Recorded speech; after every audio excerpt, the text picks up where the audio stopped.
Welcome back to the 1090 podcast. I'm here with Parker Terry. Thanks for having me. Yeah, man. You did a podcast with Matt, my therapist. Yeah, Matt and Brittany. I don't want to break HIPAA again or whatever it's called. I was doing a therapist, I was doing a podcast with Matt, and I mentioned that. Oh, you're helping my sister, and he's like, "No, I'm not." Like, he can't say anything. You can. I think that's how HIPAA rolls. Anyway, you've been on a podcast. You talked about this, and this is my second career podcast. Dude, you're man. Yeah. Thanks for coming on. Okay, we're gonna start with your wife Jordan's obituary, and then we'll dive into this thing. Okay, Jordan Terry. Jordan Terry, age 28, passed away December 18th, 2023 in Tucson, Arizona, from complications incident to childbirth. Dude, and we were just talking about this before we were recording, but this is like this has just happened. This just happened, yeah. This is going on 6 months ago. Like me, 5 months after the car accident with my family. I don't even remember. I think it was not good. So here you are 6 months later. Yeah. I mean, life is still a blur. And it's funny because you're like, well, I'm struggling bad. Yeah. I'm like, well, that's the thing. Like, you can kind of make it seem like, oh, he's doing okay. But inside you're just screaming. Inside it's a mess. Yeah. Inside it's a black hazy cloud that just constantly follows me and whatnot. So how much are you still in so much shock, you think? Or what emotion is if we just talk about the main stages of grief, like anger, denial, bargaining, depression, acceptance, which one are you in the most right now, you think? I would say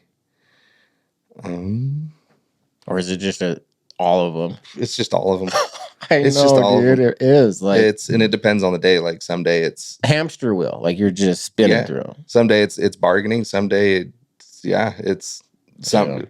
I think, but the overarching one is like a depression, and so and I think I mentioned this on Matt and Brittany's thing. It's like I'm trying to stay busy, but I get too busy and I get super overwhelmed because I don't have the capacity in my brain to deal with it. And so I scale back, and then I have that idle mind, really.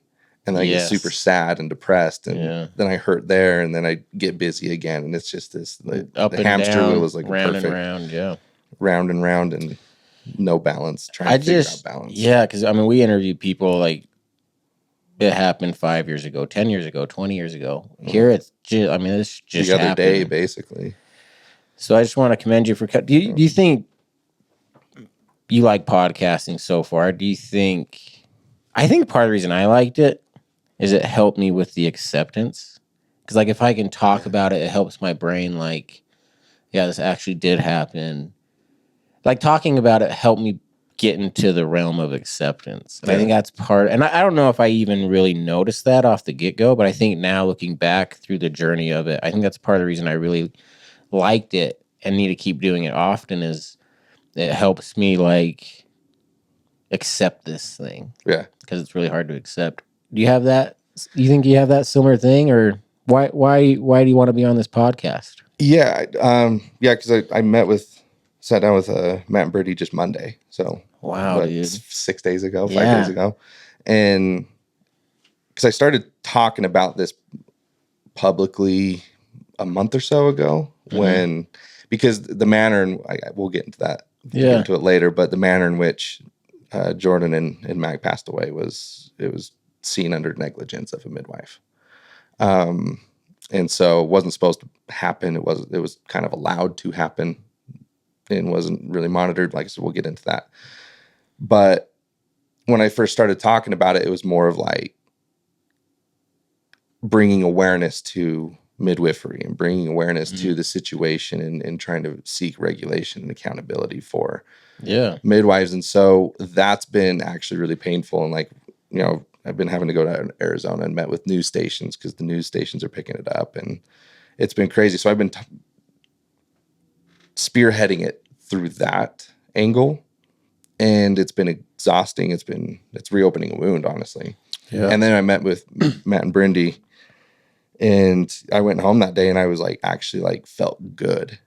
You know, I'm talking about the same thing, but from a different angle of actually like what I'm going through, like what happened, what I'm going through, and what I'm doing to manage that. And so I went home after that, and that's when I was like, I had a really good day. I was happy. I was joyful. I was, you know, down playing cars and trains with Luke. I just felt good. And then, you know, a couple days later, that's when I hit up Ryan, and I was like, dude, you know, I'm going to take you up on that invitation to come sit down with you. No, just because it feels good to talk about it. Yeah, and I think you just went through this horrible thing, and you telling your story and trying to bring awareness to it is you're taking something that happened to you that's brutal, and you're trying to make something good happen. Like, let's try to help other people or prevent this from happening to other people. Like, that would be such a good thing. Mm-hmm. So I commend you for doing that, because that's something that I'm trying to do. So I think that's awesome, man. Okay, so I especially wanted to meet with you too, because we'll heard about your story, so we'll get chatting. I think it's going to be really good. We're just half a paragraph in already. Sorry. You read a sentence, dude. But no, like 2023, December 18, 2023. She pat like that. So I'm sorry, man. Going on 6 months. Okay. A perfect full-term baby boy, Mack Jordan Terry, also passed away on December 17th, 2023 during the birth. He weighed 9 pounds and 4 ounces, measuring 20 inches in length. Big boy. Jordan was born March 10th, 1995. 90s baby. I was born 91.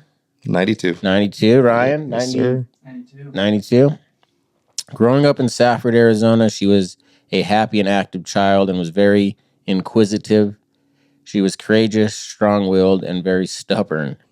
She could literally light up any room she entered because of her genuine concern for and interest in others. Jordan attended Safford Public Schools and graduated from Safford High School with the class of 2013. She attended the nursing program at Eastern Arizona College and later earned a bachelor's degree in nursing from Grand Canyon University. On September 7th, 2018, Jordan married the love of her life and eternal companion, Parker Craig Terry, in Mesa, Arizona. That marriage was later solemnized. Yeah. Sorry, that was a big word. In the Arizona Mesa Temple. Jordan loved being a wife and mother and dedicated her life to her family. Together, Jordan and Parker were greater than they ever could become alone. Jordan was an extraordinary wife and mother. She was kind, bright, energetic, fun, supportive, and demanded excellence, personal growth, and accountability. She recognized that relationships are the most important things in life, which made her appreciative and content with everything she had. She maintained close relationships with her parents, siblings, and friends. Jordan was also concerned about the well-being of others. She was determined and accomplished anything she set out to do with enthusiasm and 100% passion. Jordan had many talents, including baking, cooking, and playing the piano. She loved to laugh and make others laugh. Jordan was an educated, skilled, and respected nurse. She was passionate about healthcare and worked in the Mount Graham ER, OB, and spent 2 years in the NICU at Banner Desert.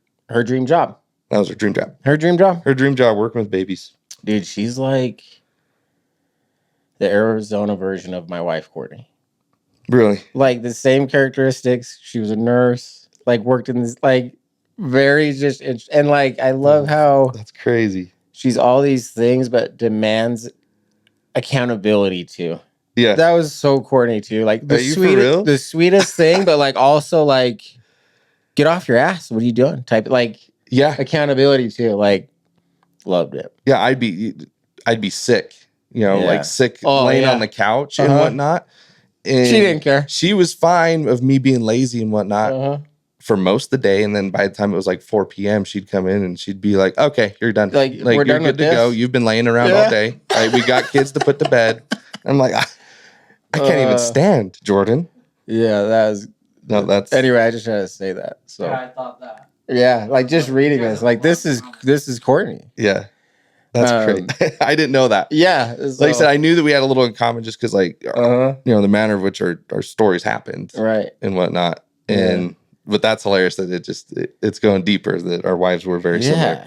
So and nurses, both nurses, right? And just like the desire to want to help people, even when they're not being a nurse, like just had that quality about them. That's hilarious.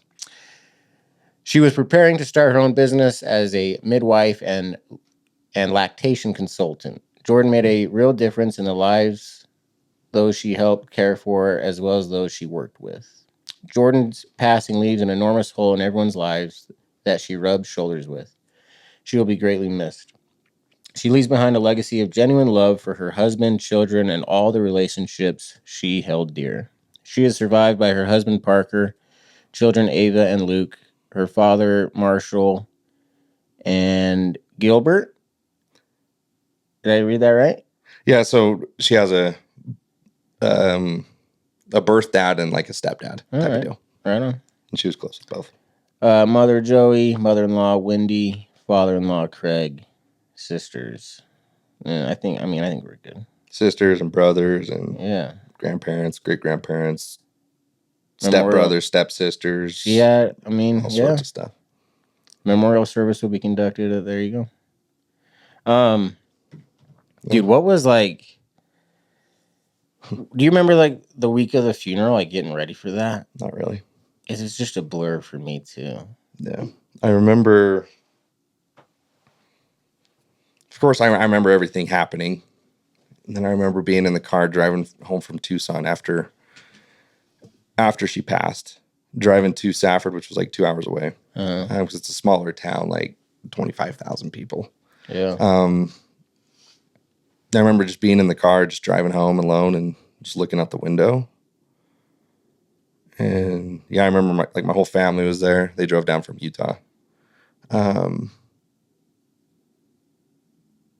then, honestly, it's just a blur. And everyone's asking me questions, of, hey, does this sound good in the obituary? And I'm like, I'm sure. Hey, how do you want the memorial service? Are you okay having this and this and this there? And I'm like, I don't care. Yeah. I don't care what you put up there. Like, hey, what about this picture? Do you think this would be cool? Mm-hmm. Sure. Sounds good. Hey, do you know where her stethoscope is? We'd like to put that on. No idea. Probably somewhere over there. Go find it. Yeah. And it's just a blur. And I think, after the funeral, and then I was home for 4 or 5 days, and then I flew here to Utah to be with my family over Christmas. Christmas is a blur. That whole week and a half is an absolute blur. You just black out, honestly. You, like, just lay in bed all day, staring at whatever. Yeah. Yeah, and I remember doing that too. Like, people were like, what do you think about this for the obituary? I'm like, I don't even know who wrote it. I'm like, I can't write an obituary. I can't look at pictures of them. Mm-hmm. They're asking me, like, what songs? Like, what about this song? I'm like, yeah. Like, I just can't believe we're having this discussion. Yeah. And I don't really want to have it. But I understand that we need to have it. But, like, what the hell is going on? Yeah. This is my wife that I'm doing a funeral for. Yeah. Like, she was just here 3 days ago listening to music and having a good time. I remember, like, I remember being in the hospital, too, like, do you want to donate their body part? Like, I'm just like, what? And what is going on? What type of question is that? This is my wife. Like, this is not. Yeah. Not real. Yeah. Anyway, I just want to do that for the intro. Thanks for coming on. Should have a good episode today. Appreciate you reading that. It's been a while since I've even read that. I like reading the obituaries. I feel like the obituary it's made once, you read it once, and then boom, done. Like, no. Yeah. I'm reading them. And it paints the picture of that person very well, in a very high level way. And usually it's so you can dive deeper, but people who loved him that wrote it. Yeah. So, like, I think it's good. So, yeah, man. Yeah, no, I appreciate you reading that. We'll have a good episode today.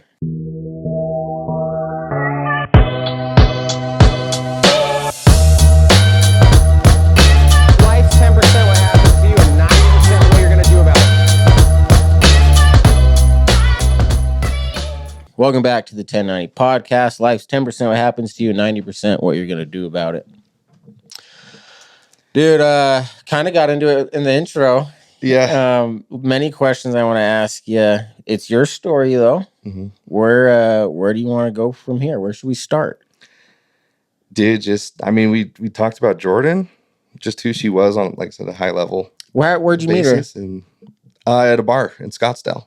No way. Yeah, bought her a beer. No way. Yeah, Butterbeer. bought her a beer. We were at Whiskey Row in Old Town Scottsdale. Yeah. I was living in Utah.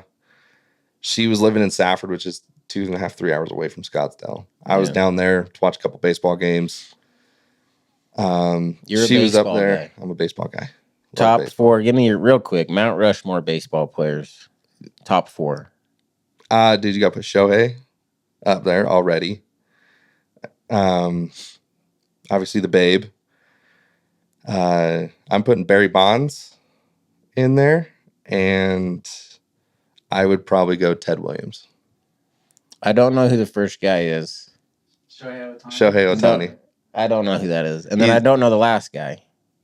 Ted Williams? I mean, I've heard that name before, but like I don't.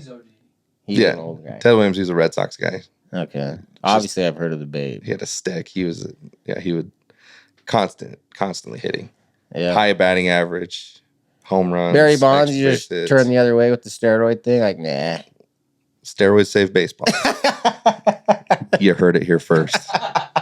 I respect that, honestly. Like, yeah, like, why do we care? Like, go for it. Hit some dingers. Yeah. Well, actually, yeah. That's a sec. That's it. We will get on that another time. Yeah, well, maybe I'll start a podcast of baseball hot takes, and we can go on there and talk about how Barry Bonds is the best hitter that's ever played baseball. All right. Okay. Steroids or not. Yeah. All right. Okay, but you're a baseball guy. You meet Jordan in this bar. Take us. Yeah, I meet Jordan at this bar. Me and my buddy, we're out there just having a good time, and I'll quickly tell it from my point of view and then her point of view, because her point of view is hilarious. Mine, I'm a few drinks in. I'm a little buzzed here. Okay, having a good time dancing, and I see this group of girls walk in, and they're dancing in a circle, and I was just being obnoxious and kind of butted in. Sure, whatever. And I looked down to my left, and I saw Jordan, and I'm like, she's hot. And all night, like, my buddy was trying to get me, like, because I had no interest in like dating. I didn't even care. I was just wanted to have a good time in life. Yeah. And I was okay being single, okay being by myself. I was happy. And he's like, dude, you need to go get girls' numbers. And I'm like, dude, I live in Utah. Like, why? What's the point? Like, there's no point. Like, I'm just out here to have a good time and meet people. And so I get a girl's number just to appease him, and get her number. He's excited for me. And so then I meet Jordan, or I see Jordan, and my mind switched, and I was like, I'm going to get her number. I want to get her number, actually. So I looked down, and I was just like, hey, can I go buy a drink? And she was like, yeah, sure. And her friend Bailey was like super protective. And she's like, you're not going anywhere. And I was like, Bailey, I'm one of the good guys, And I was like, just watch us. And Jordan's like, I'll be fine. And I'm like, we'll just be over there, and I'll bring her right back. And that's all true. Like, I am one of the good guys. Like, I wasn't, I just wanted to meet her and get her number. That's it. Anyway, so we had had a drink at the bar there, and her first question, she's like, hey, where are you from? And I'm like, Utah. And she goes, oh, are you Mormon? I was like, I was raised Mormon, but I'm really not. And she goes, oh, me too. And then we just bonded that way. And and I asked where she was. She was Safford. I'm like, where the hell's that? And anyway, so I got her number, and then I went on my merry way, and then we just started talking and turned into a long distance relationship. And I moved down to Mesa, and she moves from Safford to Mesa, and we end up getting engaged. We get married, have a kid. Fantasy. What was your first kid's name? What's that? What was your first kid's name? Luke. Yeah. And how old is he now? He's 4 now. Oh. Yeah. So he just turned 4 in January. So a string of events. Jordan passes, Christmas, a couple of weeks later, birthday. Just rapid fire. Yeah. So the car accident with my family was the July 25th, and then Blue's birthday is the 29th, like 4 days later. So I remember that birthday was just like, Yeah. I mean, I guess I don't remember it that well, but we did actually, we threw a party and he got like a bunch of gifts from people all over the city that heard about our story. Yeah. And he got like, yeah, I remember that now. I got like 100 gifts. And I'm like, well, this isn't good because this is not going to be every birthday, Blue. Like, you're not going to get 100 gifts. Yeah, don't set this expectation, let's man. tone it down a little. Yeah. Yeah.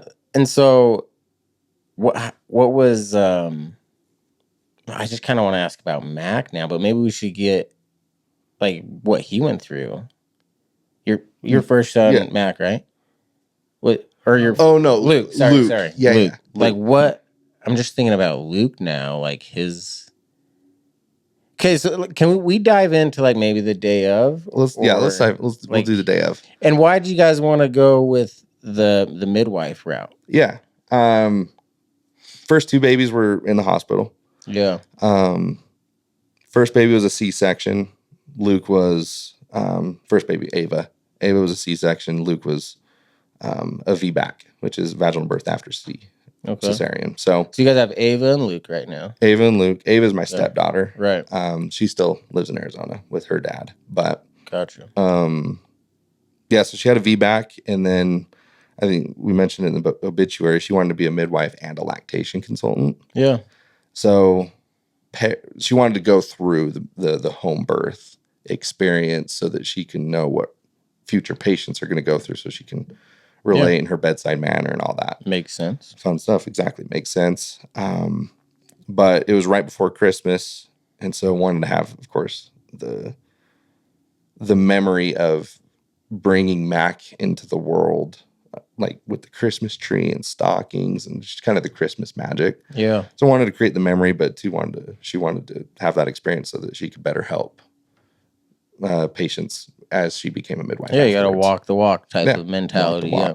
I've been in your shoes before. This is what I did. This is what you're going to experience type of deal. So, yeah, so she wanted to do that. And I was a little apprehensive at first just because in my brain, I'm like, you have two options. Load you up with an epidural so you don't feel anything. Right. In the hospital, get the same result as an unmedicated deal. That's just how my brain works. But one is definitely riskier than the other because you're not in a hospital if something goes wrong. Mm-hmm. You don't think that something is going to go wrong, but it's still just a higher percentage. Yeah. And so, but that's what she wanted to do. She was adamant about it. And so you just, but it's more take back seat and basically be like, okay, I support you fully. What do you need from me? And it's more common now, or I feel like it's gaining popularity, right? Yes. Or at least it feels that way to me. Like I'm not an expert on these things. And that's one of the things we're talking about is the popularity of it. Just because it's trendy or popular doesn't mean it's the right decision. Right. You know what I mean? Yeah. So and that's kind of what we're doing, raising awareness to it is like, you still have to look into the reality of it. Are you high risk? If is it going to be a VBAC at home? Probably shouldn't do that. Knowing what I know now, probably shouldn't do that. And you really have to, and who are you hiring? What's their certification, their license? Yeah. How'd you guys go about that process? Like how'd you pick? Mm-hmm. Sarah Kankowitz was her name. Her license is now getting revoked by the state after this. But, she came by recommendation just from a friend who used her successfully, had a good experience with her. Yeah. And Sarah was really the only one that would travel to these smaller towns to be a midwife to, attend these home births. Other midwives usually keep in their own area. They don't really travel. And I didn't know any of this. Yeah. And so Sarah lived in the Phoenix Valley and would have to travel 2.5 hours to our house. And so had a little plan of action. And, Jordan would go into labor. She would labor at home. We'd tell Sarah, hey, we're in labor. Leave at this time or, get down here. And she would, come down and attend the home birth and do the damn thing. And so it sounded good on paper, but it just was a mess. It was just a mess. And so, but I always like to say she sold us a dream. Yeah, the questions we asked, what's your emergency plan? What's your plan of action? And I remember I asked her, one of the first few visits, I asked her, like, I explained the exact situation that actually ended up happening with Jordan.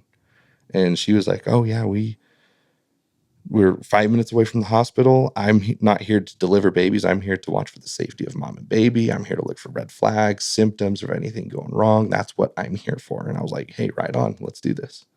Someone is going to be taking care of my wife that's a medical pro. Yeah. Right. Come to find out, there's different levels of midwives. There's nurse midwives who are like RNs, like our wives.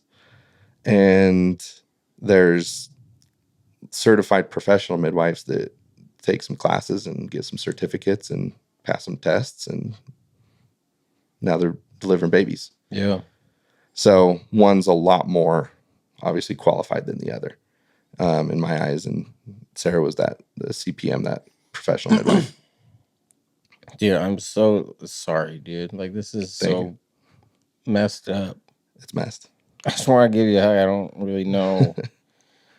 There, like, you can tell, and it's only been 6 months. Mm-hmm. Like, the anger you have to be going through, because I was just full of so much, still am. Mm-hmm. Like, just, and it's not really like lashing out anger, like where I lose my mind and I'm yelling at people. Mm-hmm. It's just like in my own head type of anger. But like, this is like your wife and your kid. Like, how are you? And you can just see it in your eyes, dude.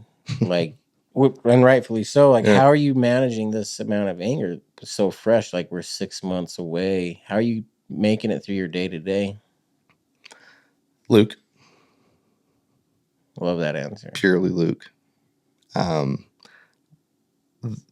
the thought of Ava as well, because I don't have her anymore. Yeah. Should we get into that now, or maybe we try to get into that later? Because I do want to. Mm-hmm. I have more questions back to the day of too. If we can go back there. Yeah. No, I'm an open book. So at what point? And I love your answer with Luke. Yeah. Like, that is my answer. It's Blue. And like, man, like, isn't it crazy the amount of pain we've been through? But like, that's enough to get you through it. Yeah. Is that love and desire to live for him. Yeah. That waking up in the morning and hearing him get out of bed, or if he's sleeping in my bed and he wakes up and, dude, he has the biggest smile on his face. And how old is he again? 4? He's 4. 4, yeah. Biggest smile, carrying his stuffed frog that he sleeps with every day. That's how old Blue was when it happened to him. Yeah, and that's what keeps me going. Yeah. Is strictly those kids. And it's not about you. It's not about me. Yeah. And, you have those thoughts of like, dude, in fact, I want him to sleep in, right? But if he sleeps in and then I start going down, I'm like, oh, shoot. Like, you need to wake up. Like, is he dead? Oh, man, yeah. Did he stop breathing last night? Is he passed out? I have that fear multiple times a week. You ever check on him? Like, yes. Yeah, I went through a phase of that too. Mm-hmm. Yeah, just actually last night. No, 2 nights ago. Yeah. Yeah, I went in, peeked in, and I saw his take a breath, and I was like, okay, he's good. Yeah. He's good. And, I'd have this terrible thought of like, if something happens to him, I'm deuces. Yeah. See you. Yeah. Sorry, my family and brothers, but deuces. Yeah. Like, it's, and that's the saddest thing in the world to even say. Well, I will say, like, that was me for a long time. But now, like, other things keep me going now. And I think I found happiness and joy. And I used to say all the time, like, if a doctor said, oh, like, you have stage 4 cancer, you have 4 months left to live. Right. I'd be like, oh, sweet. Like, cool. Right. Like, you get that. Like, wow, okay. Yeah, okay. And like, good. I don't think I'd say that anymore. I think I'd be pretty bummed out. At least part of me would be like, oh, man, like, I have a lot to live for still. And so I think, I guess because you've gained a bigger purpose. Yeah. More purpose. But for my purpose is, and your purpose at the time. But I mean, strictly. My purpose is still very much Blue. Like, he's the center of it. But it's grown into more things, and I've met more people. And So I just trying to encourage you. I think like it will grow into other things, but that seed of hope you have with Luke, man, is so important. I'm so glad you have it. Oh yeah, I don't know And- what I would do without him. Like I said, even with Ava, even the thought of her, because I know that she lives in Arizona and whatnot. Right. Still get to text her and FaceTime and yeah. And how she's 8? It's 9. 9 now. Yeah, she's turned 9 just last month. Yeah. Can we get back to the day of? Sure. When did you like? Okay, so the midwife showed up, and Jordan's going, or how did this go down? So at what point were you like, this isn't good? When she didn't show up in a timely manner, that's when I thought things were getting weird. Yeah, so 8 in the morning. So she goes into labor 3:30 a.m. Hits me up or wakes me up.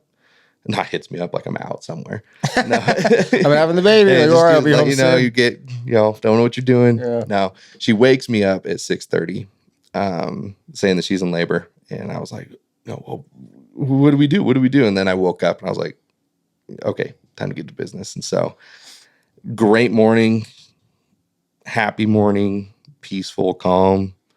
We had candles going on throughout the house. We had like Zen music going on, and it's just really calm and peaceful. The vibe there was really, really nice. And well, that's part of why you want to do it at home is peaceful. This is part of what's good about it. Yeah. You're not eating hospital food. You get to have a nice breakfast with pancakes, some eggs, some bacon. Like you get to really be comfortable. And the idea is like, and it's true, like the nature and nurture of how we're raised, like the environment you're raised in is a big deal. So I think trying to create a healthy environment during the birth, there's a lot of good benefits that come from it. Right. So exactly. And it just went just like that.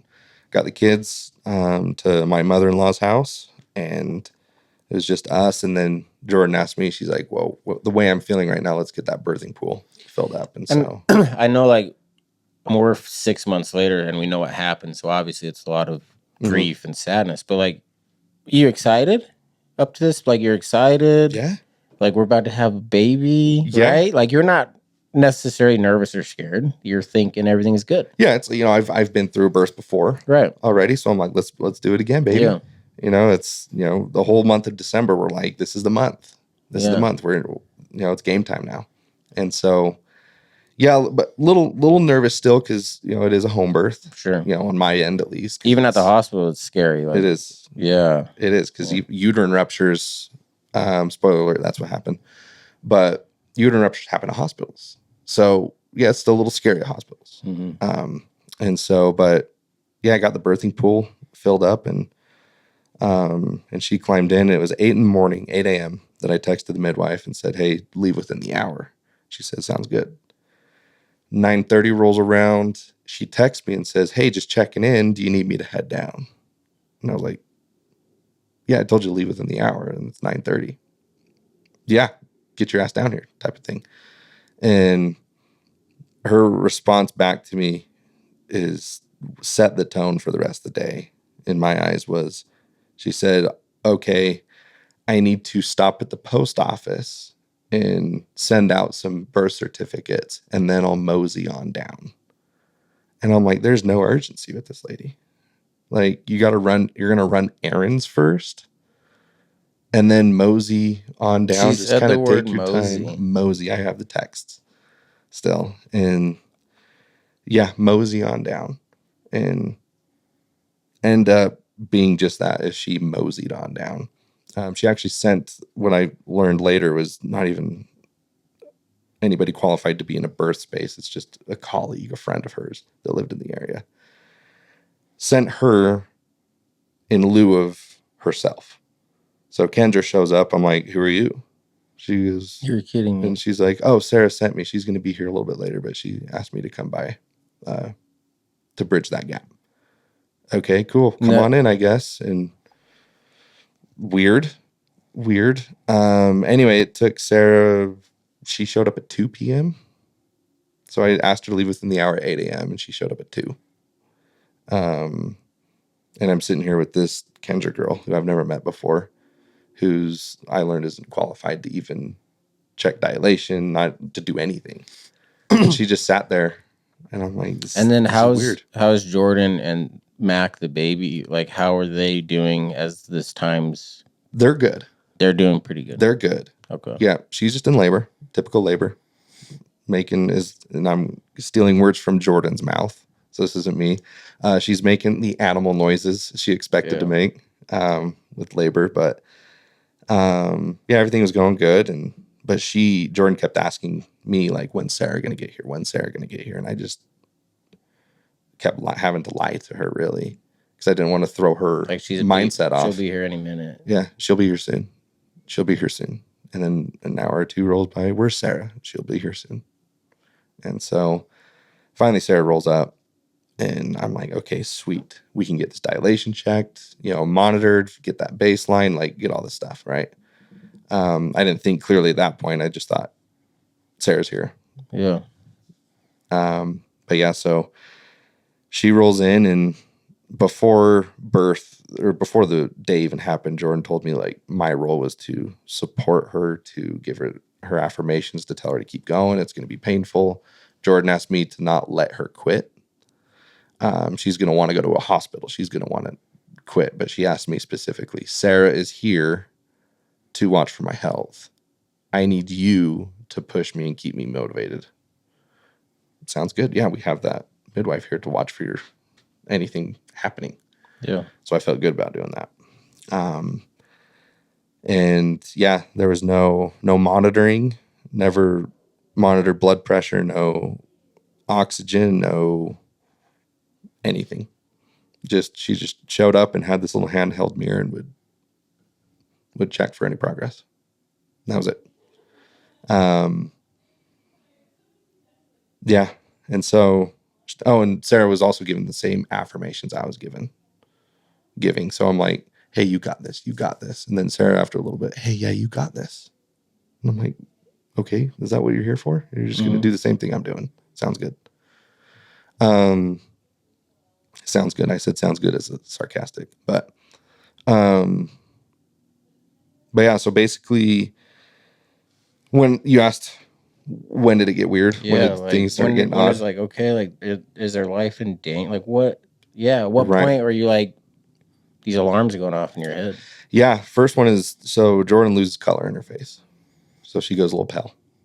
And I see that, and I look at Sarah, and again, not to alarm Jordan, I look at Sarah and do this, and say, like, hey, look at her face. She's losing color. And Sarah just looks at her and goes, she's doing okay. And I'm like, okay, cool. Didn't check blood pressure. Again, no monitoring. Just said, visually, yeah, she's doing okay. Is her friend still there too? Yeah. And she's not doing. She was there the entire time.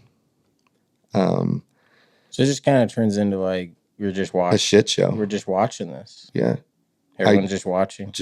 It turned into, I watched my wife die slowly, is what it turned into. Because she started birthing in progress, right? Everything's going well. Jordan's doing fine. I think even after losing color, she's still pushing. She's doing. Is the baby, like, the head's coming out? It's like the baby on its way out? On its way out. So not out yet. It's probably still in the birth canal at this point, but she's pushing. Okay. She's working. And all of a sudden, the progress just stops. And this goes on for a while, where Jordan would push, nothing. Jordan would push, nothing. Jordan would push, nothing. And I've talked to a doctor because of that, and I said the word plateaued. It's like all progress just plateaued.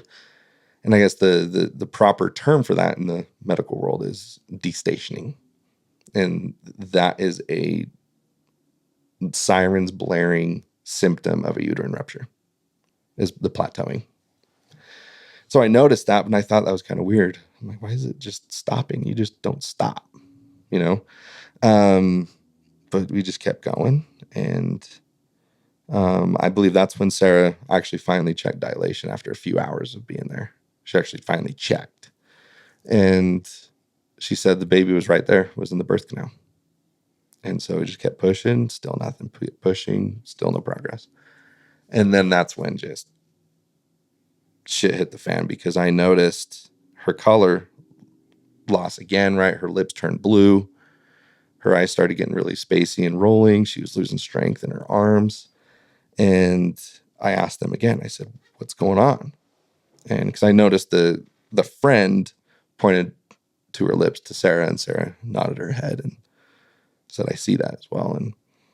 And basically I asked them, like, so what's going on? Like, she's losing color, lips blue. And they said her blood sugar's low. Go get a spoonful of honey and give it to her to get it up. Dude, I'm so sorry. Okay. Man. I'm so sorry. Yeah. Thank you. Yeah. So I went and got honey, and I like demanded, like, Jordan, I'm like, you got to eat this right now. And she yelled at me, and she's like, I don't want it. And I was like, oh, okay, then don't have it. And I looked up at Sarah, and she shrugged her shoulders and giggled at me.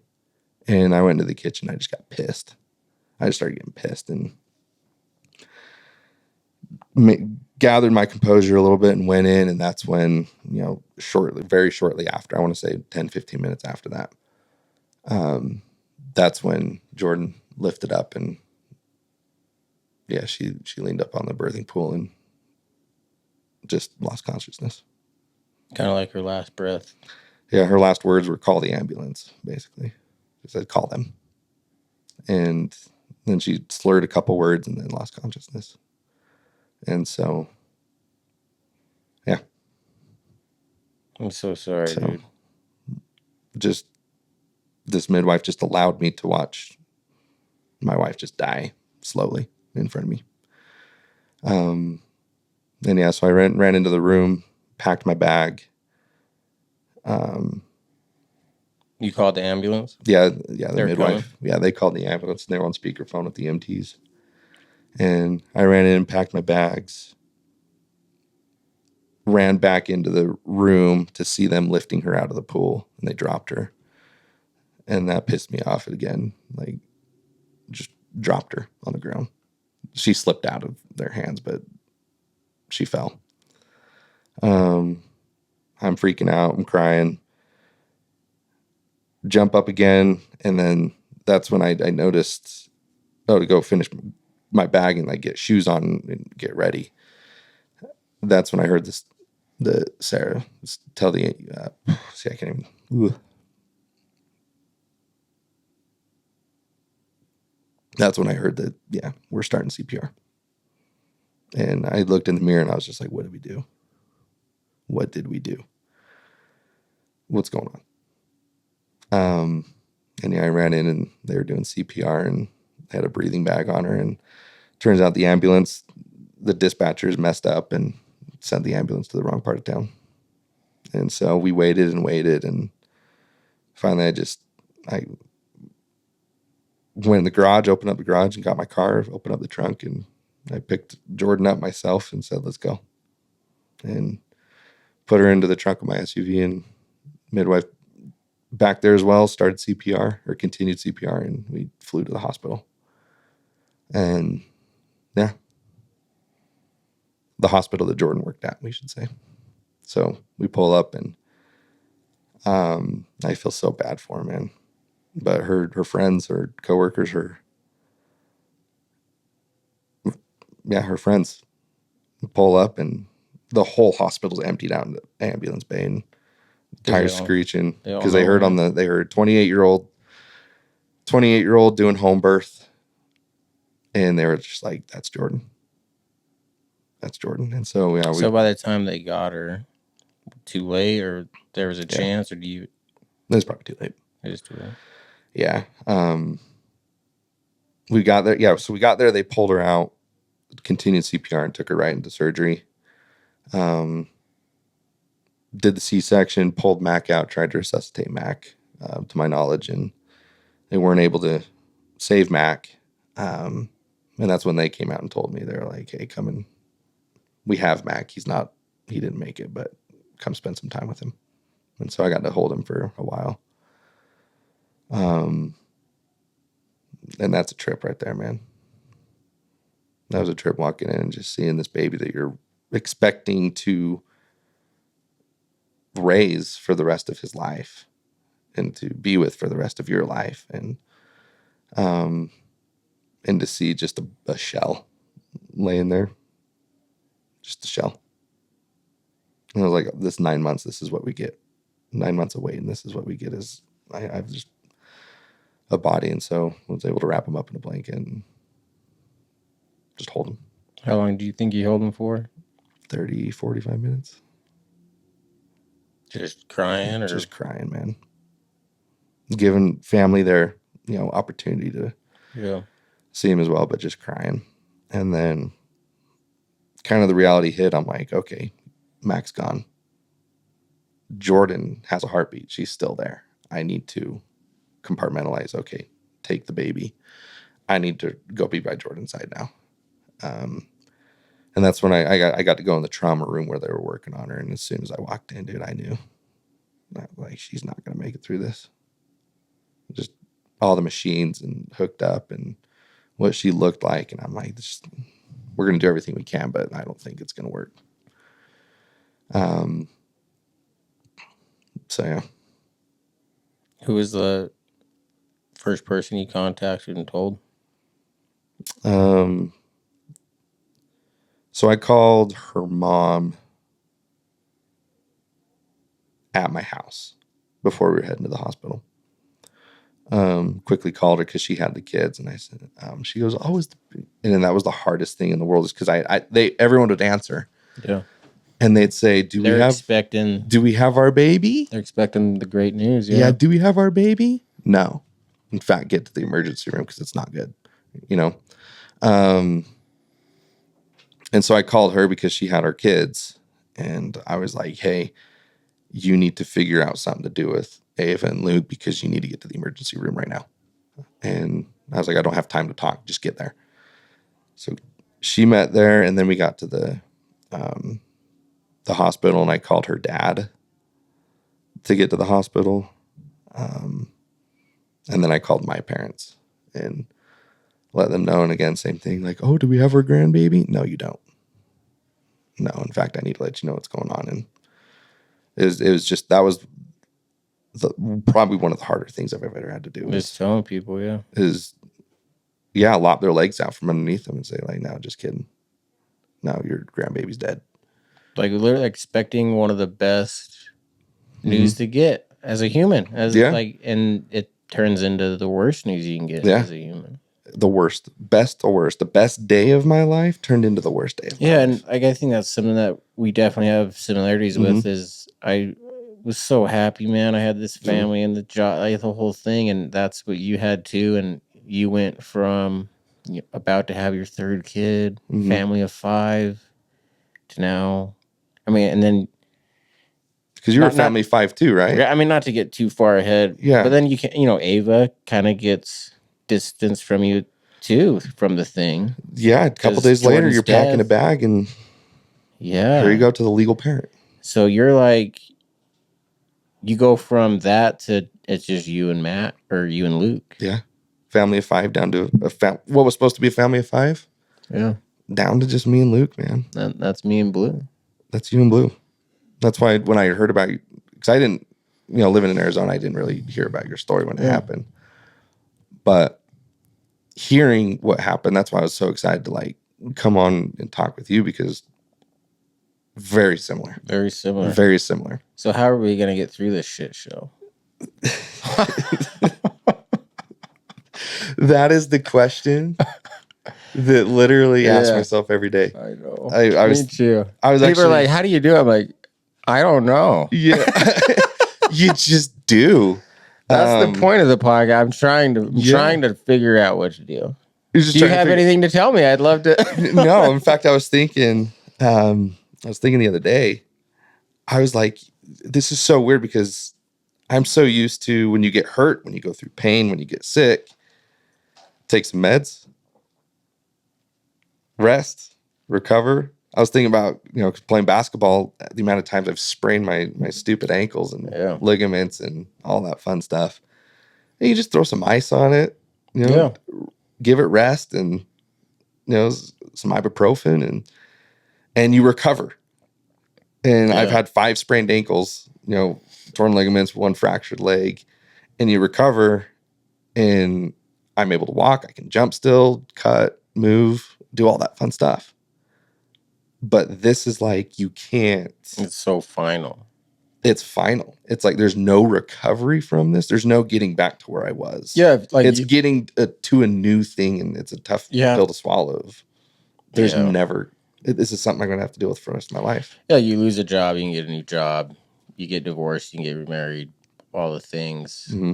But like Jordan's dead. Like there's not another Jordan. Break up. Like she's dead. Yeah, we didn't. I mean, you can fall in love again, but she's still going to be dead. Like it doesn't change that. Yeah, and it's like, and I've thought about that too. Of like, when I do start dating, whenever that would be, whenever I'm ready for that. I don't even have the bandwidth in my brain to even do that. Yeah. But it's like, it's the weirdest thought of like, this other girl is going to have to console me as I sob my eyes out. Yeah. For another girl. Yeah. That is the weirdest thing in the world. Yeah. Good luck finding someone that wants to put up with that. Oh. But I found one.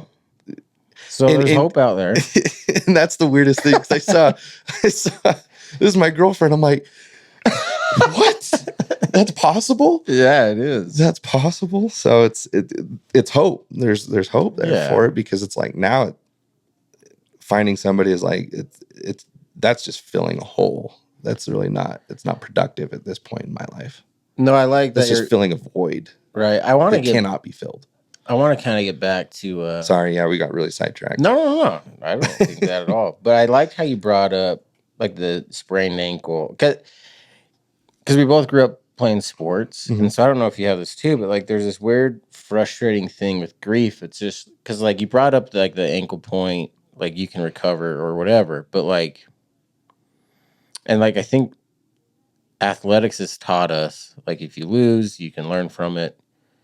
And then you can become better, and then you'll look back and be like, "Oh, I'm glad we lost that game because it made us so much better." Right? There's they kind of spin it like all the bad, tough times, like, "Oh, I'm glad I went through them now." Right. That doesn't exist with grief. Yeah. Like you don't look back like, "Oh, I'm glad Jordan's dead now." Yeah. I'm glad I went through that. Yeah. Wow, that really made me the person. I'm very strong. No, I don't want now. to be the person I am right now because I wanted. Like, what are we talking about? This is the only time in my life that sports has been a curse. Yes, thank you. Like, and all the quotes I loved growing up, they don't work now. No. Like, they don't connect with the grief. Like, whatever. Yeah, you never sucks. You never lose, you'll learn. Like, what? It's like, what? You never lose, you'll learn. No, I lost, and I haven't learned. Yeah, I lost. It will never be okay. Yeah, I've learned that losing sucks. And I don't why do we have to spin it to make it? That's another thing that bugs me. Like, why do we have to try to convince ourselves that it's okay? Like, why can't we just say it sucks? And now what's in our power is what we're going to do about it. That's fucking terrible. That's it. That's what I want to say. Don't try to, don't piss in my boots and tell me it's raining type of thing. Like, right. This is terrible. Yeah. Sorry, I dropped the F-bomb. I apologize. But don't you drop the fucking F-bomb in. There we go. Put that little E next to your episode now. But yeah, it's like that's the thing is it's miserable. And like when people can try to connect with that energy, it's a disconnect for me. Like I can't go there with you.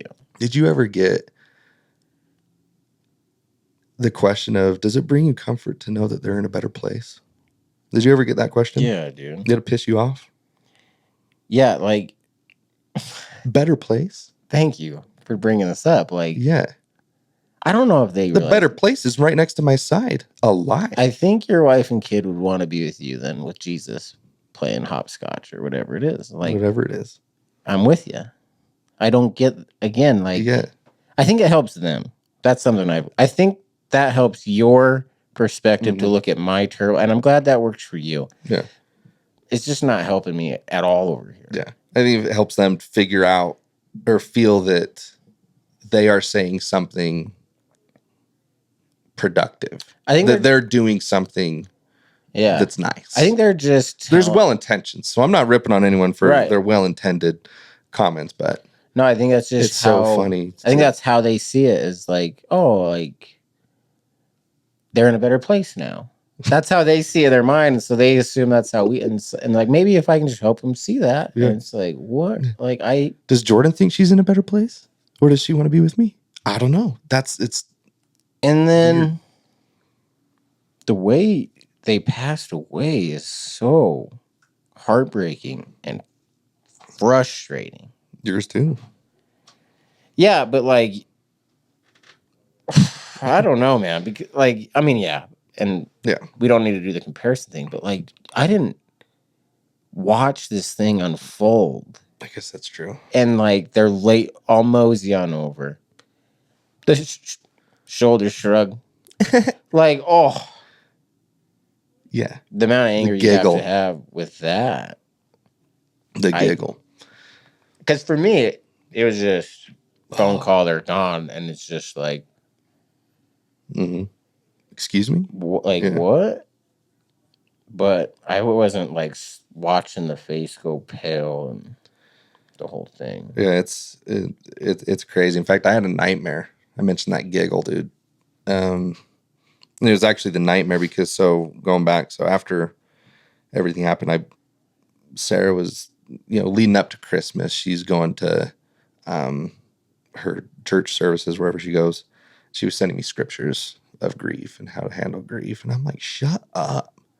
And so I just texted her back. I'm like, don't talk to me ever again. Like, dude, I'm so don't sorry, talk to man. me. And so I stayed quiet, just kind of kept everything internal. And she posted this post saying that she's creating her own, knowing that there's an intent to revoke by the state her license because of this. They did an investigation. They're like, yeah, you're done. We're taking your license. Which that's a whole nother question, or a whole nother topic of the manner in which they're doing that and laws and stuff. But then she posts on her thing and she's like, hey, good news for all my clients. I'm creating a private health association where we get to do what we want to do, and the state has no say into our health association has no say in your birth. I'm like, excuse me? I'm like, so you're just going to keep doing this? You're going to keep doing this? She in 2023, she posted that she had 31 babies born and 3 of them died. 10% mortality rate. So I'm just getting pissed off, over these months. And I'm like, you're done. We're done. We're not doing this stupid thing anymore. And so, but what made me start talking is, and I'm going back to that giggle, is a nightmare that I had. Pulling up I was a Door Dasher. I used to back when it started, but I'm not a Door Dasher. But in my dream, I was a Door Dasher. I pulled down this lane, this street, and I see a bunch of ambulances and cop cars and sirens, and there's my birthing pool in the middle of the driveway. This is intense. You have a lot of dreams? Yeah. Man. Yeah, my birthing pool's in the middle of the driveway. This is my first nightmare. And front door's open, and the family's all freaking out. And I'm like, here we are again. I'm like, I guarantee she's in there. I guarantee you Sarah's in there. And so I walk in, and lo and behold, there she is. And I basically tell the family, hey, sit down, let me tell you what happened. And I'm telling my story of what happened, and Sarah's in the corner just laughing at me. And I woke up that day, and because I read the post, went to sleep, had the nightmare, and woke up, and I was like, we got to do something. We got to do something about this. Yeah. And so we just started going, but man, it's just been, it's miserable. It's miserable. There's no, better place. There's no. Just being haunted in your dreams. Just haunted. Haunted. And even being awake, haunted. Hearing a song, haunted. I was on my way here, and the song came on, and that I've listened to a million times, and it came on and started sobbing. And I'm like, this sucks. Like, I heard the song yesterday, and I was like, hey, I like this song. Yeah. Hear it today, and I'm bawling in my car. Yeah, man. Stupid. It's grief, though. Stupid. That's just how. What's It's unpredictable. What's your relationship like with the in-laws? Really close. You guys are doing good? Mm-hmm. In fact, they're coming up, I think, in a couple weeks. That's good to hear, man. They're coming up with my stepdaughter. So I get to hang out with her for a little bit. Yeah, can we talk about that? Yeah. So, I mean, Jordan and Mack passed away. Mm-hmm. And then a couple days, like, when did this go down with Ava? A couple days. A couple days later. Mm-hmm. A couple days. And yeah, because I went home from Tucson, went to sleep, somehow actually slept, which is the weird thing. And I've never had any trouble sleeping, but I've realized that's because it's like my opportunity to escape and be away from everything. And then I have nightmares. And so it's just this. You have good dreams explosion of them, and then you wake up, though? Oh, man. I have, the really good dreams are awesome. But waking up from them, though. Waking up from them are hard. Yeah. But if I stay asleep and it's a good dream and I wake up in the morning and the sun's up, it's like, that was a nice dream. Yeah, I remember just taking sleeping pills 2 in the afternoon. Like, I'm done with today. I just want to sleep and not think. Yeah. But then I also didn't want to be haunted in my dreams. So it was like, ugh. Yeah. Did you? It's a hamster wheel, dude. That's all it is. Any self what am I trying to say, Ryan? Numbing medication. It, self-medicating. You do that? You doing good or? Yeah, I'm doing good. I've never been one that's. I mean, I drink, but I've never been one that's gotten drunk a lot. Yeah. Right, and so I really haven't used alcohol to numb anything. Marijuana's been great. That's been like anxiety and all that. I love marijuana. Yeah.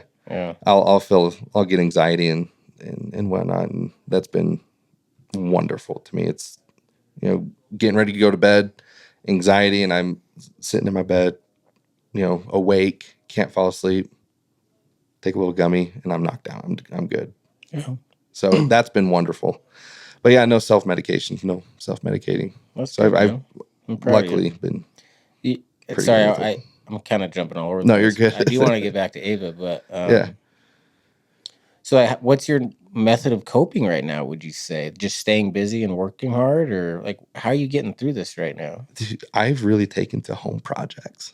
Oh wow, let's hear it. What do you mean? You building kitchen tables or what? Dude, just so I moved up here in March, and I'm like, dude, I need some cabinets in this laundry room. There's no storage.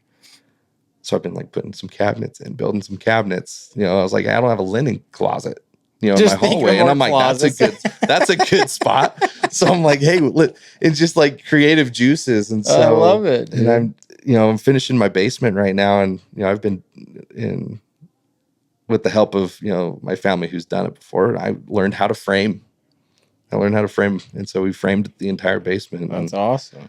So I've just been taking home projects, and that's really been therapeutic for me. And of course, going golfing, that's always been therapeutic. But yeah, get to be outside with golf. Yeah, I like cleaning pools. I'm a pool boy right now. There you go. But I think it's building cabinets type of thing. Just staying busy. Your mind's occupied. Yeah, it's fun. Yeah.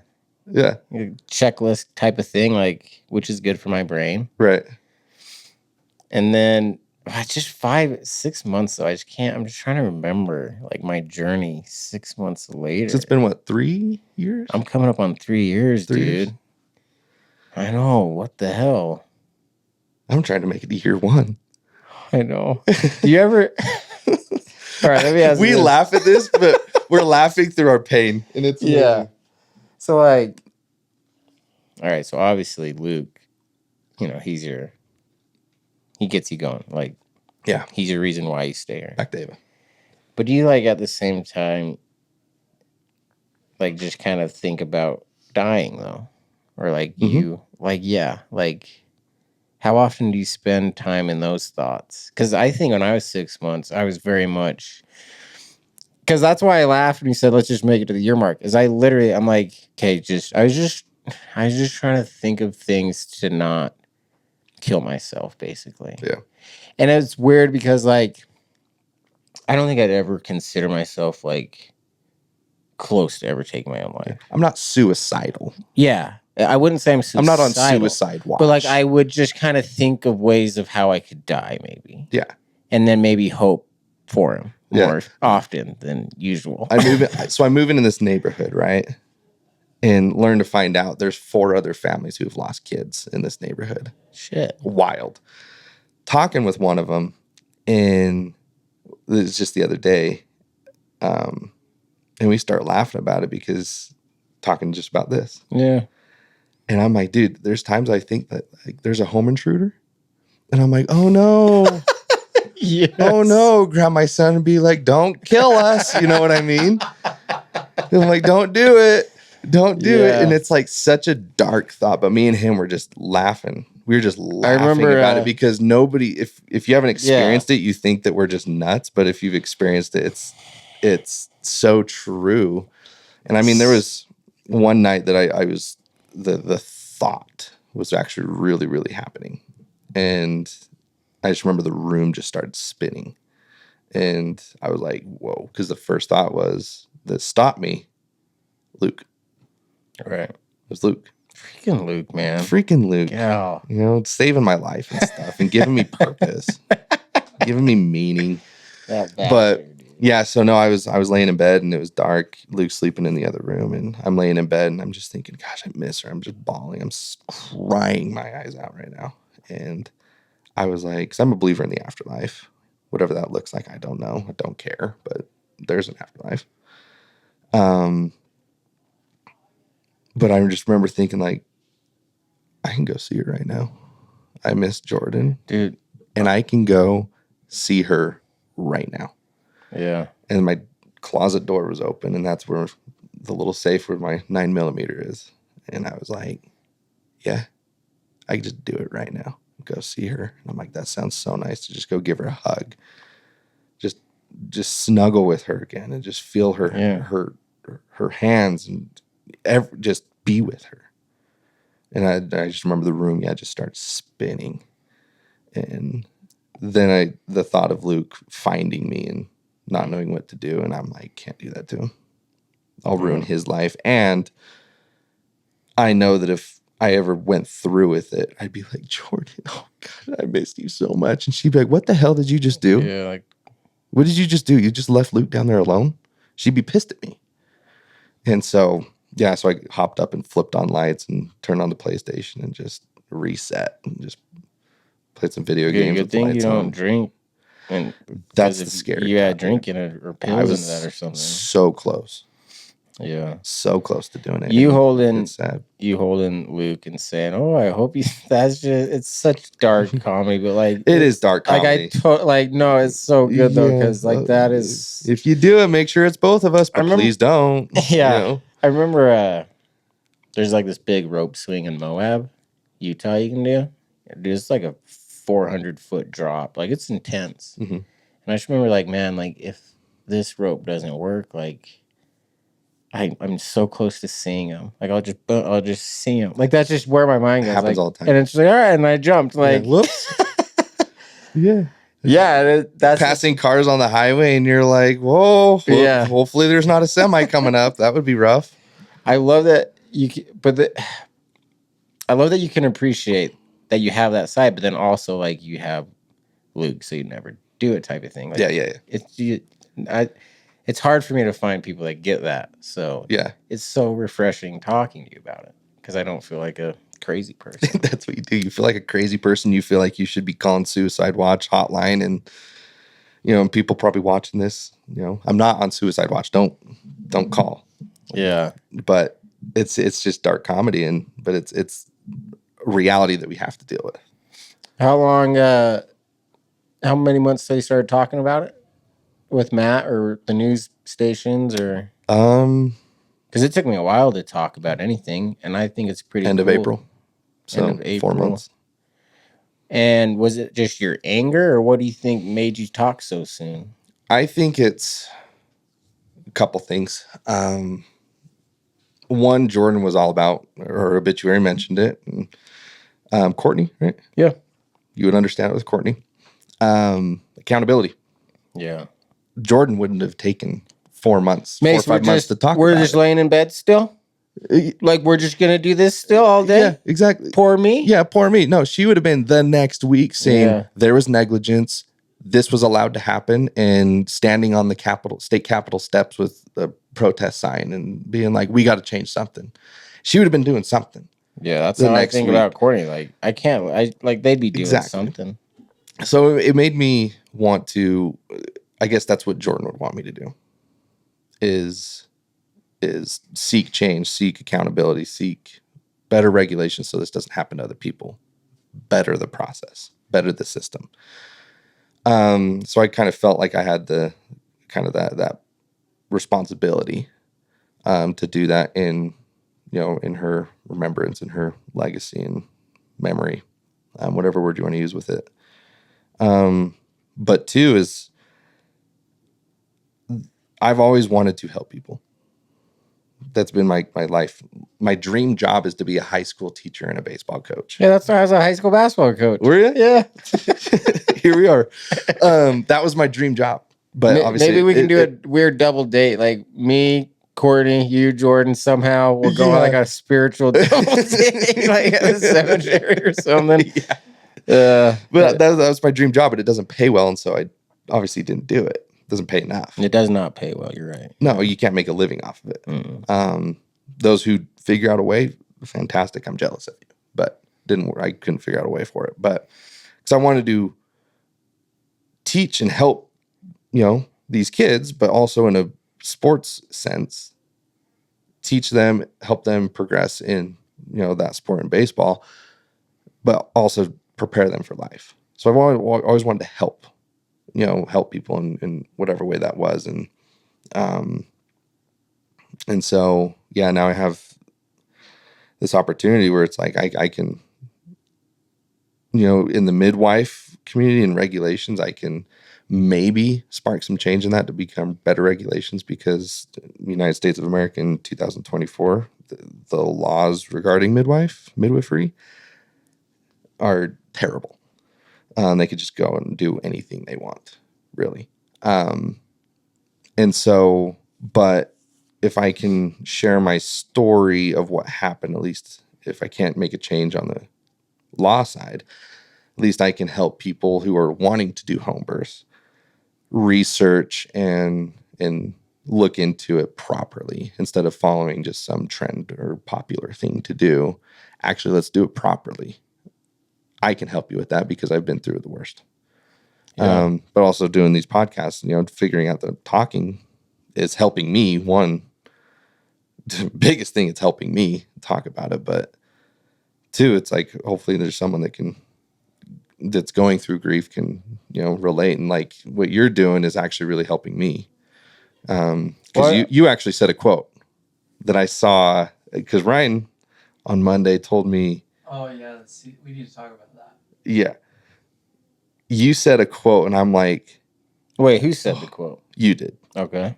And it was just this video. It's not the one we watched. It's one I just came across. Yeah. But you said you don't want to be dead, but you don't want to be alive. Yeah. And I'm like, that's exactly what I'm going through right now. You're just in this limbo. And so it's like, that helped me, but I'm now in this situation where maybe I can talk about what I'm going through and help someone who's also in the same situation. Yeah, I think for me, like, no doubt you'll help people with the midwife community and that aspect. Mm-hmm. I'm sure you will. I'm sure you already have. But for me, like, I don't care too much about the midwife thing necessarily, but like, I connect with you just because you lost your love of your life and a kid, and you're still going and you're making a difference with it. Like, that's something that I really connect with. Mm-hmm. These freaking motorcycle guys are here. Having a good time, dude. So I hope, like, but it's fast. I hope you don't put all your eggs in the midwife thing. I think you do much more than that. You're helping me so much. That's and awesome. I'm not trying to hire a midwife type of thing. That's all I'm trying to say. Yeah. You're not in the situation to be a midwife, but like, so that doesn't connect with you. I think grief is something we're all dealing with. Mm-hmm. And I think it's maybe something we don't really ever talk about. I'm just talking about humans as a society here. Like, I really think the things we're upset with, it's not what we're talking about. It's grief that we haven't talked about. And so we're mad at the ref who made a bad call, or we're mad at the election, or whatever it is. Yeah. These are just outlets to let our anger dance. Yeah. But it's really not what we're angry It's at. not helping. We're mad at ourselves. We have a Right. lot of shame and guilt, and that's the other thing I wanted to ask you. Like, shame and guilt for me are very much part of my life. Yeah. Just kind of on the shoulders. There's a little shame here, a little guilt here. Yeah. Throughout the day. Mm-hmm. How is that going for you? Sounds like kind of the same thing. Luckily, I've been seeing a therapist about it, because in my situation, it's very easy to say, like, well, you watched your wife die. Why didn't you do anything about it? Right? Why didn't you call 911? You know, why did you let someone else take care of your family? You let them down. It's so easy to think that. And it's something I battled with for months before actually going and sitting with a therapist. That she helped me look through it through a different lens, at a different perspective. I mentioned this with Matt and Brindy, is like, she helped me see that I took off the protector cap, you know, because that's what husband is. You protect your family, you provide, all that. I took off that protect and I put on the hat of support. But that's helped me. But it still creeps in of just like, yeah, maybe you could have done a little bit more. You know, maybe it was your fault. Maybe, and that's it, and it's terrible. And so it's just this constant self-talk of like, no, like you had a support hat, you had a different hat. So like, It's hard. I try to just, because I had those thoughts all the time. Like, why wasn't I in the car? Why wasn't I driving? Like, if I was driving, this wouldn't have happened. Yeah, or at least if I was driving, at least my family just dies, but not Race and Ryder. At least we have them safe. Yeah. Like, you know, so you are going through all these thoughts. And so what I would do is I would just drink, smoke, numb it. I just couldn't go there. How are you managing these thoughts that creep through? Is the therapy talking about it? Like, how are you managing the shame and the guilt? Because I feel like you're doing it pretty well, which is great. I would say I'm doing it pretty well. Yeah. I'm going to pat myself on the back. No, I think you should. It's just self-talk, honestly. It's just reminding myself of, and I wouldn't have been able to do that if I didn't go to therapy for it. You know what I mean? If I wouldn't have gone to therapy for it, it would have eaten me alive. But just, I mean, but it's still there. That's the thing. The self-talk. I guess you just deal with it. And I think that's just maybe the dude in me talking. Yeah. That you just, do it. Just do it. So much self-talk for me. And one thing that helps me with the shame and guilt is my self-talk with Courtney. Because Courtney would tell me, Mace, like, what are you doing? You reminded me of this is not your fault at all. It was, I chose to go last minute. I called Race to see we carpool together. You need to let yourself off the hook here. Like, you're the only one who thinks this. No, like, you don't need, and that's what Courtney's telling me in my self-talk, and that's really helped me. But then I have this thing in my head where I'm like, well, that you just want to make yourself feel better. Yeah. So you're just saying that's what you'd say. And then I'm like, ah! And it's just like, just scream. You actually reminded me of something that's actually helped me a lot. Is talking with Courtney. So I went and sat down with a medium. You know, medium. Oh yeah. Okay. I had some friends who had met with this person, and they're like, "It's nuts! Like, it was crazy. It was wild." And they're like, "You should go do it." And I'm like, "All right, sounds good." Super skeptical. I was like, "At the least bit, it's going to be entertaining, for sure." You know what I mean? I'm like, "The least bit, it's going to be entertaining." It was actually one of the more normal things. It wasn't like any stones or, cards or anything like that. And I'm not talking down on any of that, but it was just not what I expected. Just went and sat in this room with this lady. And like I said, really skeptical at first, but there was so many things that she said that there's no way that she would have known. No way that anyone knows but me. And I'm like, okay, I'm a believer of this.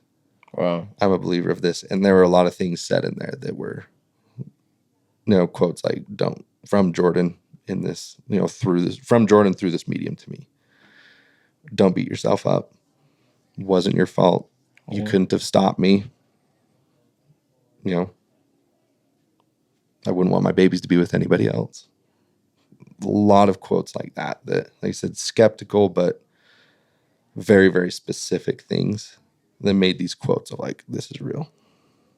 This is real. That's and so awesome. That actually has been really healing to me and maybe, and here we go, the internal battle right now. Maybe she was just a kooky lady and just, maybe I've thought maybe she had an earpiece and her husband's like on my Instagram somehow, like looking through stuff and telling me and he's relaying it to her maybe. And it's just like, but if I can believe that, what is it hurting? It's helping me. Actually. Is that just like the pain? So I'm just going to let myself believe that. Is it? I think it was real. Here we go, dude. You're seeing it. You're seeing it in real life. Is it like the pain, internal anger guy just doesn't want us to be happy? He's like, nope, you're lying. Yeah. Let's feel miserable. Yeah. I don't know what. Let's ignore your whole feeling through that 2 hours sitting with that lady. Yeah. And then you're gonna leave. You're still a piece of shit. Yeah. It's like, no, maybe it was your fault. Like, no, it wasn't. It wasn't. Yeah, man. God. Like, why can't we just be happy? Why can't we just be like, I don't know. Yeah. It's been a battle. Like I said, it's only 6 months. How does I look forward to being in your position where I know it's still, from what I'm seeing through my perspective, is you're doing pretty good. We just both think the other one's doing way better.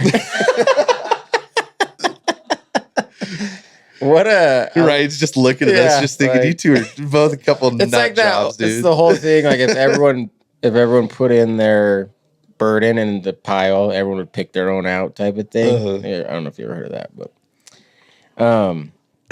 I do want to ask about how are we? We got that 20. Okay, so maybe, but we got to talk about Luke though. Let's talk about Luke. I'll talk about him all day. Let's talk about Luke and then we'll wrap this up. Oh, we need to talk about Ava too. Yeah. Okay. Let's talk about Ava first. Okay. Because we started to talk about her and then welcome to the 10. And she's podcast. because she's still she's still there. Yeah, let's get she's back not to that. disregarded. Yeah. Because stepdaughter, she's still my little girl. Yeah.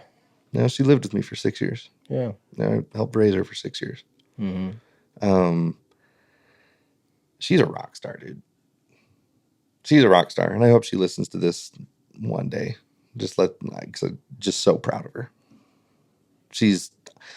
My kids are doing way better than I am. That's the crazy kids are thing. so resilient. So resilient. Not dude. even close. Blue is doing way better than I am. Dude, she goes, her mom dies. Her foundation dies tragically.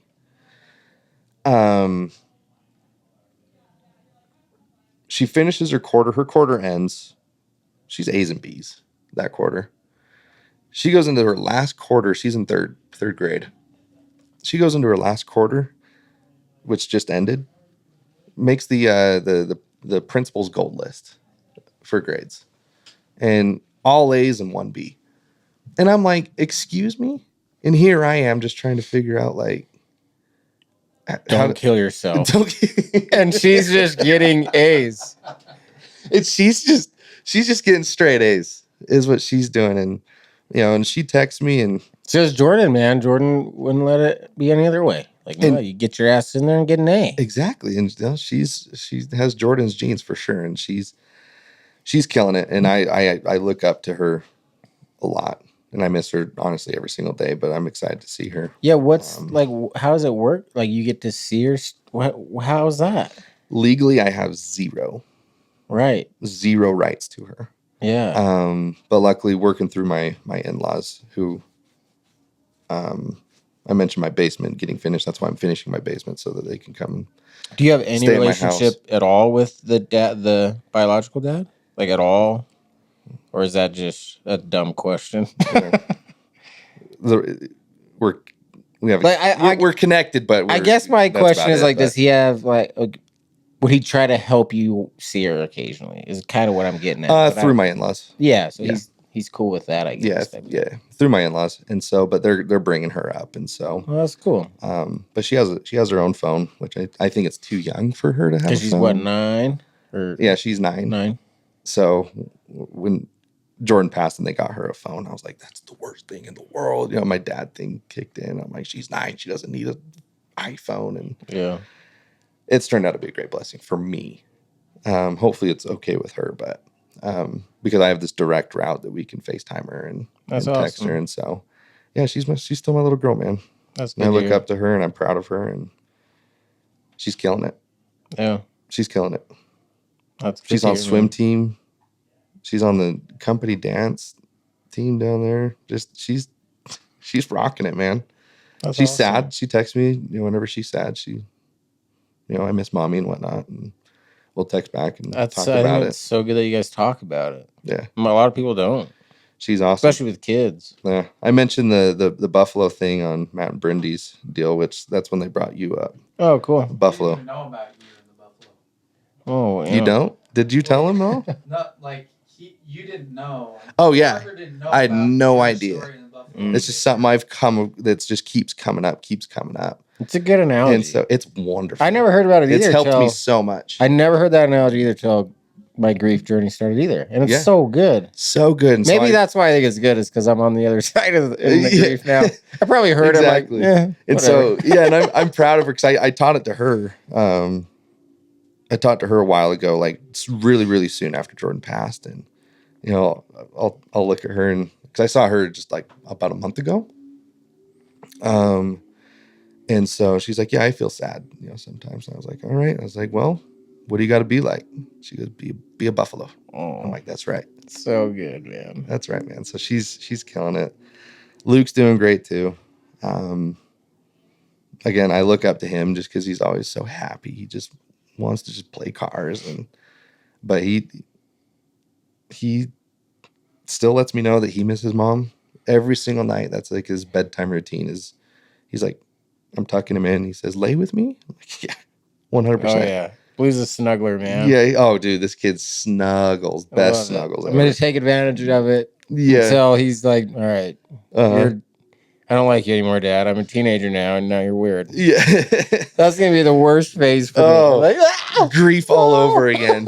Put me right back in it. But, yeah, so I'll lay with him, but he always asks, he goes, "Can we look at pictures of mommy and Ava?" That's so good. Because he misses his sister, man, and it's tough, but and so I'll get my phone, and we'll go way back, and we'll look at little memories between us. And he's awesome, man. I don't know if you guys even need it because it sounds like you're doing pretty well with it, but I got gifted. It's a grief gorilla. It's like a stuffed animal gorilla, and it represents your loved one who's passed away. Okay.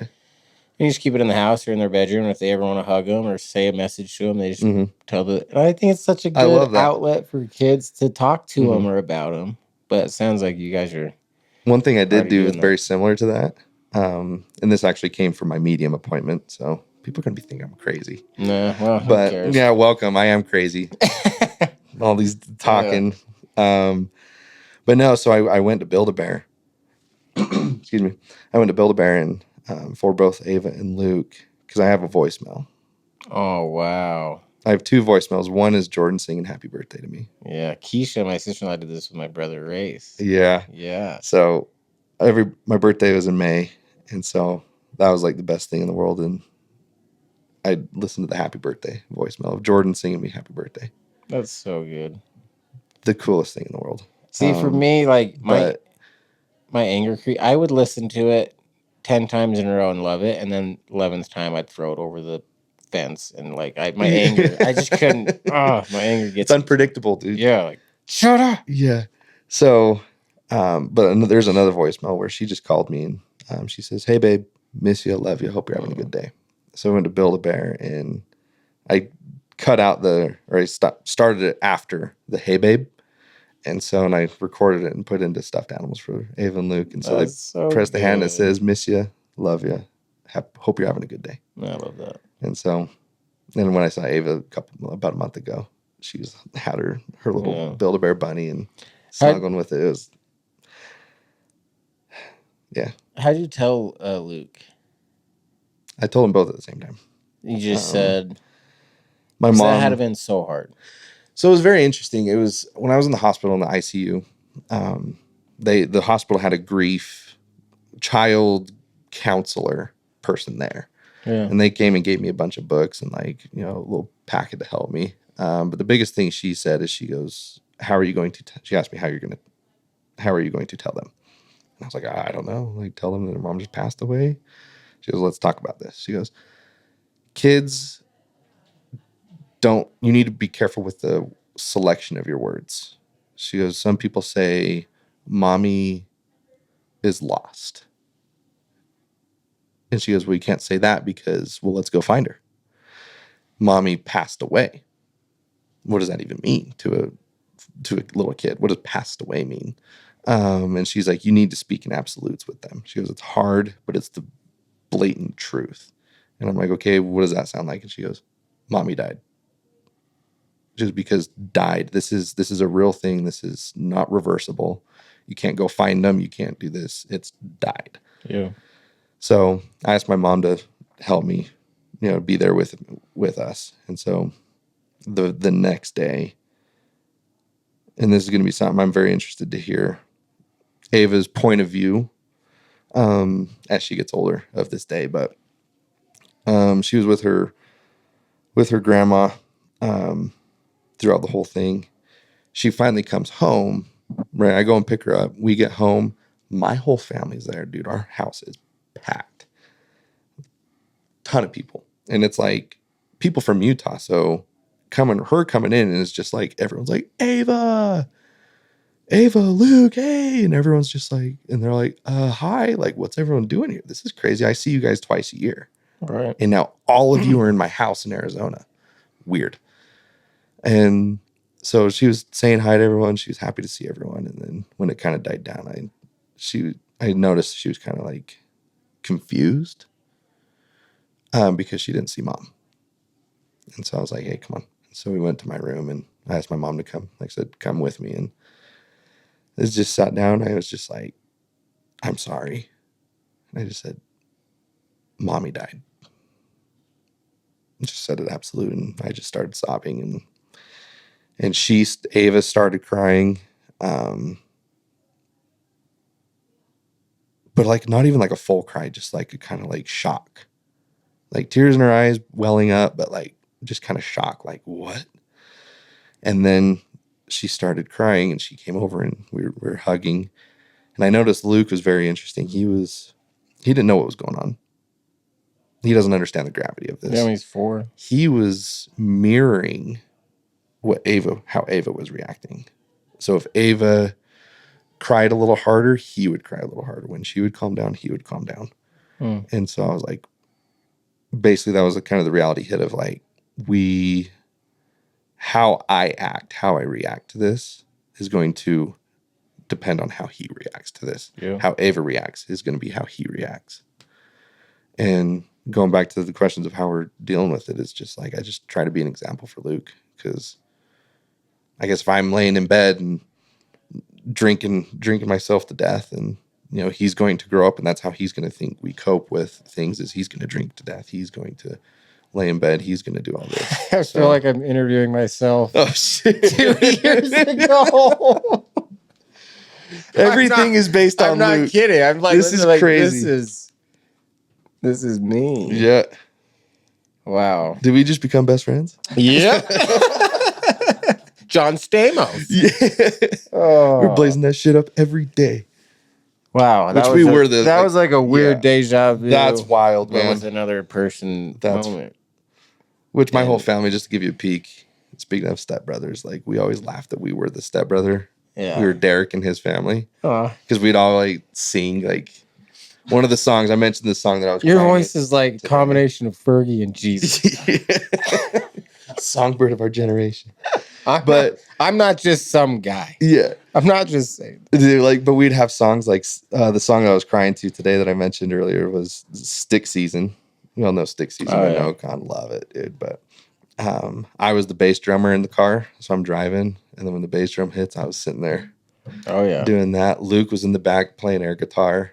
Jordan's singing, Ava's singing, and we're like, we're the Step Brothers. We're the family on Step Brothers. I'm gonna save it with this solo. Really, $2,000 for lessons every week, and this is what it sounds like. Flat.